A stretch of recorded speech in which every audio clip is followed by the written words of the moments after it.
Hey guys, welcome back to World of Warships. Today we're taking a look at the Z-42, this time the Steel Destroyers. There's only two of them, but Z-42 is an option for you. And if you've seen what this ship is, this is probably the dream opportunity with this one.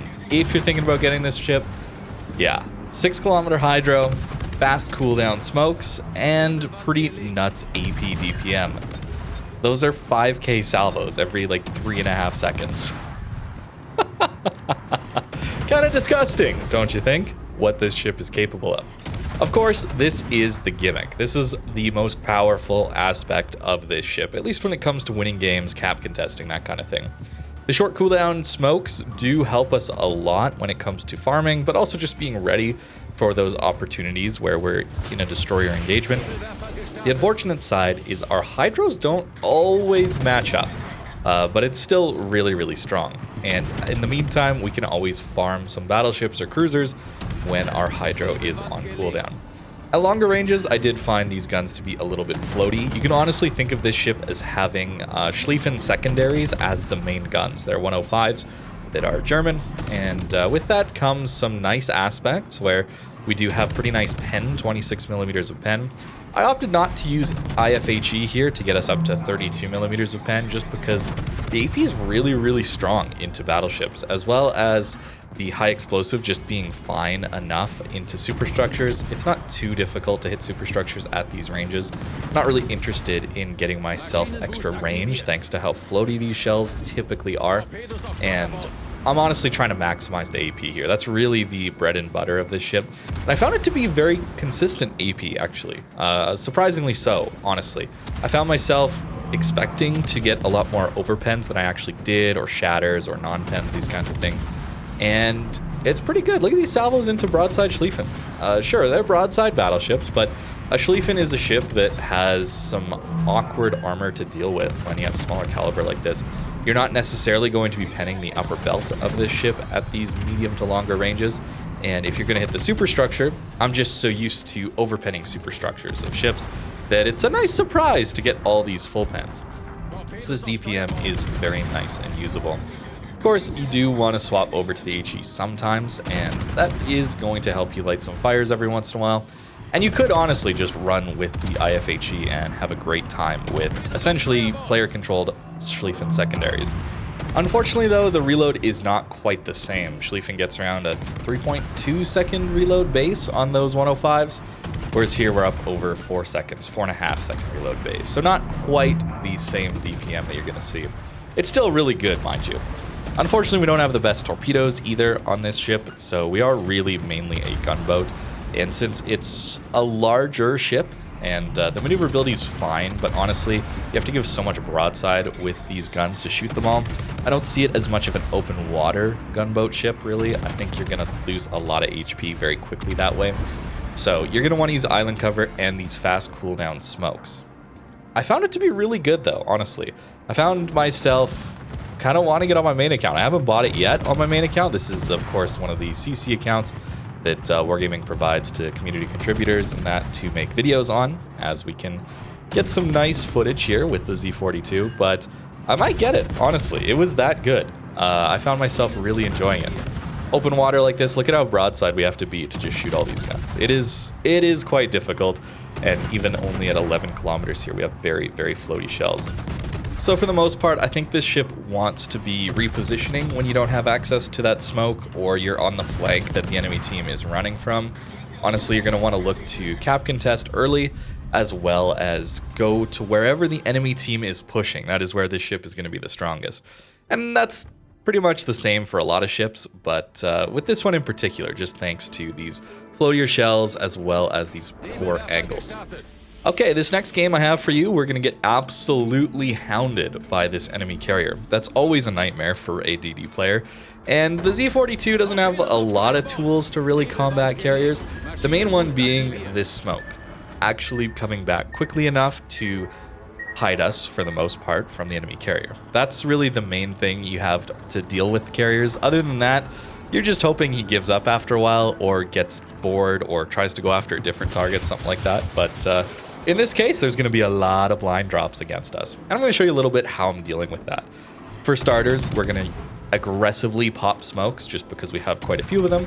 We can still get some farming done outside of these smokes as well. But I'm not going to stick around too long. The next set of planes is going to come back very, very quickly. And you're going to notice my positioning here close to islands. Either you want to be close to islands or close to teammates. Islands are going to help you to mitigate incoming fire from the surface ships that will allow you to have some opportunities to dodge the incoming planes. It's difficult, but at least here we don't have to worry about the surface ship shooting us as well. The other reason you want to be looking for your teammates really just is the planes can't last too long when you clump up your AA. That's pretty standard advice. Clump up your ships, and that's the best way to counter carriers aside from running away. Which is what I did. I went dark for quite some time, and now we get to go after this vampire here. Notice our hydro coming back up off cooldown.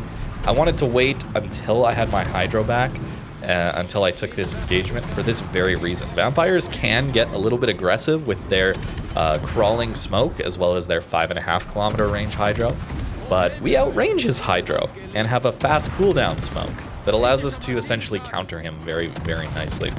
Getting a few overpens there, unfortunately, leads to us missing out on the kill, but still, that's a pretty nice takedown of a very, very powerful tier 10 destroyer.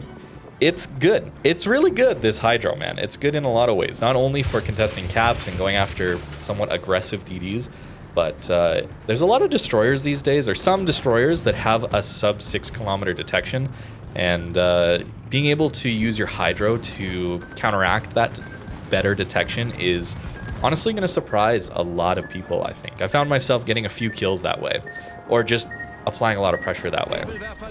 Our smoke comes back quickly enough that we can get some damage in on this Gnan.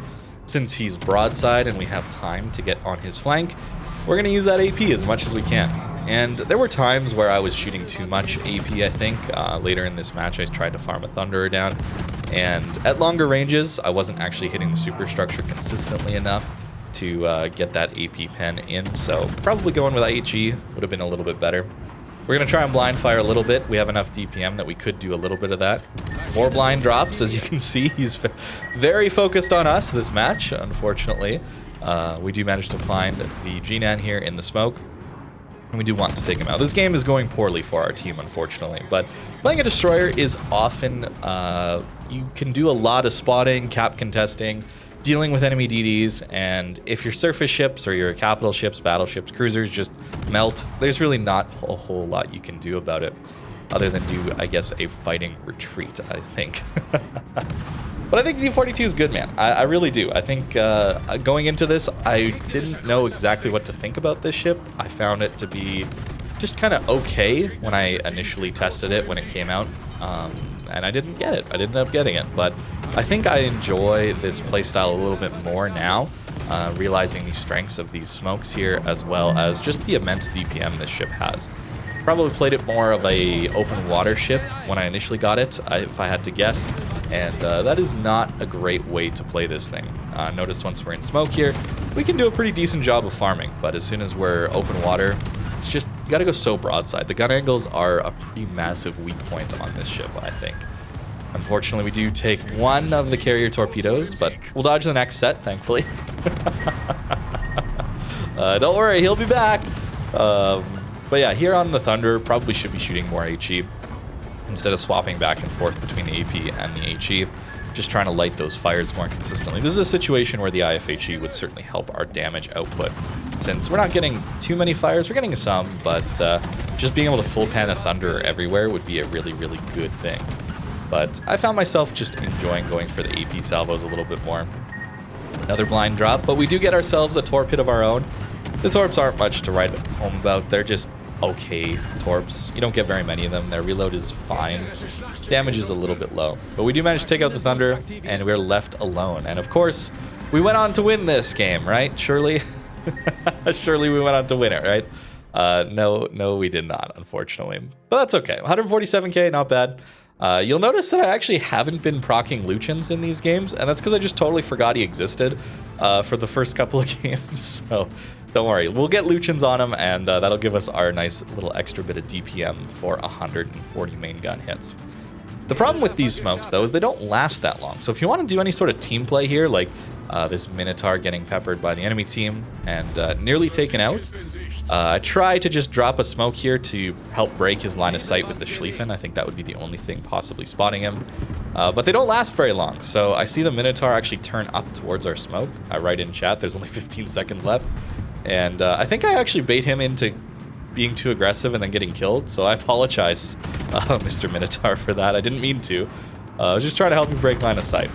So the team play aspect of these smokes is not as good. They're very personal smokes, much like you'd see on the Daring, for example, that also has these short cooldown, short duration smokes. They're for you to set up and farm, or to use them defensively to prevent yourself from eating a lot of incoming damage, that kind of thing. Very floaty shells still out to range here, and I found myself getting a lot of bounces or shatters at longer range with this AP, so if the matches are at these longer ranges, it might just be better to shoot the HE. We get decent hits when we get the superstructure or that perfect upper belt hit, but honestly, the HE might be better at these longer ranges, which leads me to say I probably shouldn't have smoked up here. I should have waited until I got closer. In that 8 to 10 kilometer range would be a little bit better for us. Even getting blind fired by the Borgone there, I found that a little bit funny. I guess maybe he thought we were a Minotaur. That could be a valid reason to blind fire the smoke, but yeah, a lot of focus on the Z-42 in these matches. I don't think that's necessarily because this ship is seen as OP. I could be wrong, but this ship seems to fly under the radar a little bit, at least in my opinion. It's just kind of another German DD. But here I'm going to show you guys a full example of me approaching a cap. I'm a little more aggressive in this one. Oftentimes I'll be a little bit more passive, where I'll turn away like this before I even touch the cap, and then I'll reverse into it. That's just a safer way of doing things. But in this case, I was feeling a little bit more confident, even though there's a lot of radars on the enemy team. Stalingrad, for example, but as well as a Gdansk and a Worcester. And there's a Harugumo coming into the cap. A very strong thing you can do in caps that have island cover in the middle is just rush the island and then hydro the entire cap. In this case, I choose not to, but the A cap would be a little better for that. I expected this Harugumo to just run away, but he just walks out in front of us. I promise these aren't just paid actors, okay? This is real games that I was in. So I don't think you can expect this to happen all the time when you get a Z-42. But maybe people just don't know that this ship has this powerful smoke hydro combo. And even there, we only get our rear 2 guns on him as we try to angle away from him, his blind fire. So the turret angles are still an issue, even when you're in your smoke. We did a great job there, but now we have to face off against a Daring. We still have 53 seconds on our hydro, so we pop our smoke, and you're going to see me swap to the HE, and then swap back to the armor piercing, and then swap back to the HE. I should have just stuck with the high explosive. Consistent DPM here when if someone is angling to you, just do it. I got a lot of luck, I guess, to deal with 2 Harugumos that decided to just sit broadside onto the AP. But you can see when someone knows to angle, yeah, you're doing very little damage. So just shoot the HE when you're against someone like this. And I probably would have killed him a little bit sooner, and I wouldn't have lost all that HP. Daring is a very scary target still, but we do manage to take him out. A little help from our teammates there too. Unfortunate to get radared there, but that's the price of sitting in a cap next to a Stalingrad on the enemy team, I suppose. But that's all the damage we really got, but most of it was into DDs. So you can see how that does translate into good base XP, as well as winning. Feels pretty good to take out 2 DDs like that, not gonna lie. It was a little sloppy, but I could have done a little bit better, but still very, very good. And so if you're looking to control caps and that with this ship, it's going to perform extremely well. Here an example of countering the Mini Gumo's excellent 5.4 kilometer detect with our Hydra. He's not expecting it. He's used to having a 5.4 kilometer detect. Well, against us with our Hydra up, he gets spotted at 6 kilometers, and that can surprise some people.